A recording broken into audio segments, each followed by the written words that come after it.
ইমাম সাহেব যেমনই সালাম ফিরল, সালাম আলাইকুম রহমতুল্লাহ, পট করে মুক্তা দিয়ে সালাম আলাইকুম রহমতুল্লাহ, সালাম আলাইকুম রহমতুল্লাহ, সালাম আলাইকুম রহমতুল্লাহ। এখানে নামাজ পড়ার পরে হঠাৎ করে ওখানে গেলে একেবারে বিব্রত হইতে হয়, আরে কি করছে রে, অপেক্ষা করে বসে আছি যে দুই দিকে আমার সালাম ফিরা হোক, তারপরে সালাম ফিরবো, আর ওই দিকে সালাম ফিরার সাথে সালাম ফিরে বসে আছে। আর মুশকিলটা হচ্ছে যে এটা মুকাল্লেদ ভাইরা তো করে করে, আহলে হাদিস ভাইরা করে।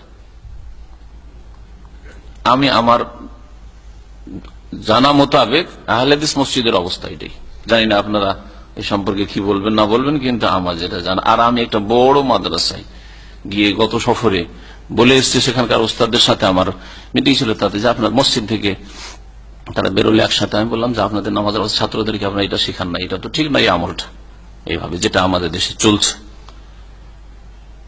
সবাই চুপ, কিন্তু কারণ এটা মুওয়াফাকার সাথে সাথে সালামের সাথে সালাম, আর তারপরে দুটোই সালাম, যেখানে দুটো সালামকে রুকন বলা হয়েছে সঠিক মতে, দুটি 14টি যে নামাজের রুকন রয়েছে তার মধ্যে একটি হচ্ছে তাসলিমাতাইন, দুটোই সালাম।